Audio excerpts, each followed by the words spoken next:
बच्चों का बहाना लगाया हुआ है ना, बस जी वो मैं चाहता हूँ बच्चों का कुछ बन जाए। तो बच्चे बालग हो गए तो करा ना रजिस्ट्रियां उनके नाम, फारग हो जाओ, आ जाओ मस्जिद में छोड़ो। लेकिन फिर भी कुंजियां देने को दिल नहीं करता। फिर भी बाबा जी की प्यालियों से मरने के बाद पैसे निकलते हैं, फिर भी उनके तकिए के बीच से भी कुछ वो नोट निकल आते हैं जो अब चलते भी नहीं। गुजर गया जमाना, ये लगते ही नहीं। बुजुर्ग नाराज ना हो जाए, लेकिन जो बात कर रहा हूँ बहरहाल उसके पीछे कुछ पास मंजर है। ये भी बहाना है। बैंक बैलेंस अपने नाम, जमीन जायदाद सारी अपने नाम, और कमाई किसके लिए कर रहा है? बच्चों के लिए। नाम किसका ले रहा है? बच्चों का। ये किस तरह का बच्चों? बहाना ना लगाओ, साफ कहो कि अपने लिए कमा रहा हूं। साफ कहो, क्यों बच्चों का नाम लेते हो जब हर चीज की कुंजी तो रखी हुई है बांध के अपने। हजरत उमर बिन अब्दुल अजीज बादशाह थे। आवाज दी, घर में बैठे, बेटी पानी का प्याला तो लाओ। बेटी खामोश हो गई। साथ वाला कमरा बेटी का। फिर आवाज दी, बेटे सुन रही हो? अब्बा जी सुन रही हूं, पानी का प्याला देना। बेटी खामोश हो गई। तीसरी आवाज दी तो जौजा पानी लेके आ गई। देखो हुजूर पानी। हजरत उमर बिन अब्दुल अजीज को गुस्सा आया, कहने लगे बच्चे किस लिए? वो खुद क्यों नहीं आई?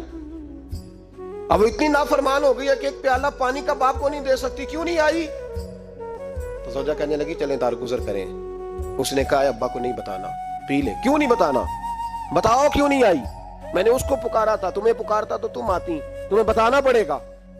जब बात जरा आगे बढ़ी तो माँ थी ना, बात बेटी की थी, तो अम्मा रो पड़ी, आंखों में आंसू आए। कहा क्यों रोई हो? कहने लगी बेटी का पजामा फट गया, दूसरा है नहीं, और आप लेके भी नहीं देते।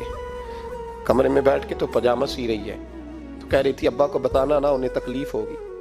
तो वो उसके पास दूसरा होता तो आ जाती, एक ही था, तो इसलिए नहीं आई। हजरत उमर बिन अब्दुल अजीज उठे, सर सजदे में रखा, कहने लगे या अल्लाह तेरा शुक्र है तूने मेरे बच्चों को बकदरे जरूरत रोजी अता फरमाई है। या अल्लाह तेरा शुक्र है। एक रवायत मैंने पढ़ी, कलेजा मुंह को आया।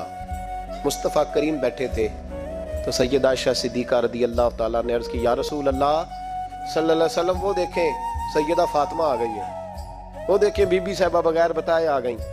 हजरत फातिमा तज़हरा आई, हुजूर ने फरमाया फातिमा बगैर इत्तला के। हुजूर छोटा सा काम था, कैसे आई हो? तो बीबी साहिबा ने ना, औरतों का पल्लू होता है ना चादर का, तो पल्लू खोला तो एक रोटी बंधी हुई थी, एक रोटी चादर में। यहाँ लोग जेवर बांधते हैं, दौलत बांधते हैं, एक रोटी हजरत फातिमा ने पल्लू में बांधी, खोल के पेश की। बेटे ये क्या है?